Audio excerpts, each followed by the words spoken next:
الحمد للہ رب العالمین والصلاة والسلام علی خاتم النبیین اما بعد فاعوذ باللہ من الشیطان الرجیم بسم اللہ الرحمن الرحیم قال إنه يقول إنها بقرة لا ذلول وتثير الأرض ولا تسقي الحرث مسلمة لا شية فيها قالوا الآن جئت بالحق فذبحوها وما كادوا يفعلون۔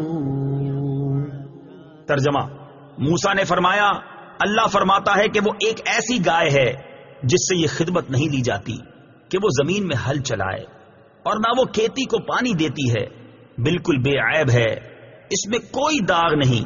یہ سن کر انہوں نے کہا اب آپ بالکل صحیح بات لائے ہیں۔ پھر انہوں نے اس گائے کو ذبح کیا، حالانکہ وہ ذبح کرتے معلوم نہ ہوتے تھے۔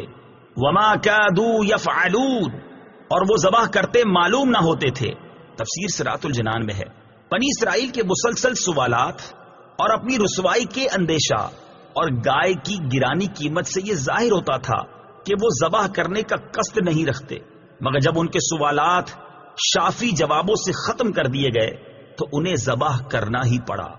وَإِذْ قَتَلْتُمْ نَفْسًا فَادَّارَأْتُمْ فِيهَا وَاللَّهُ مُخْرِجٌ مَا كُنتُمْ تَكْتُمُونَ۔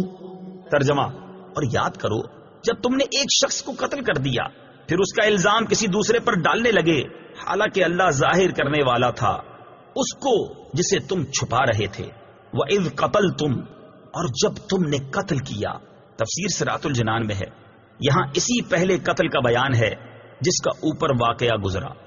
فَقُلْنَا اضْرِبُوهُ بِبَعْضِهَا كَذَلِكَ يُحْيِي اللَّهُ الْمَوْتَى وَيُرِيكُمْ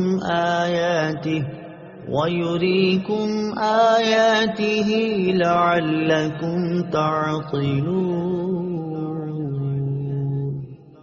ترجمہ، تو ہم نے فرمایا کہ اس مقتول کو اس گائے کا ایک ٹکڑا مارو، اسی طرح اللہ مردوں کو زندہ کرے گا اور وہ تمہیں اپنی نشانیاں دکھاتا ہے تاکہ تم سمجھ جاؤ۔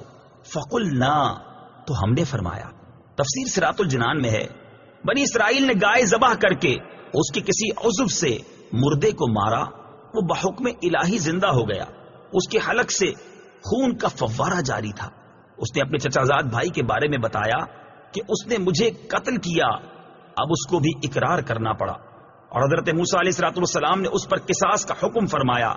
اس آیت مبارکہ میں اللہ تعالیٰ نے مردے کو زندہ کرنے کے اس واقعے سے قیامت کے دن اٹھائے جانے پر دلیل قائم کی کہ تم سمجھ لو کہ جیسے اللہ تعالیٰ نے اس مردے کو زندہ کیا، اسی طرح وہ قیامت کے دن بھی مردوں کو زندہ فرمائے گا، کیونکہ وہ مردے زندہ کرنے پر قادر ہے، اور روز جزا مردوں کو زندہ کرنا اور حساب لینا حق ہے۔ صدق اللہ العظیم۔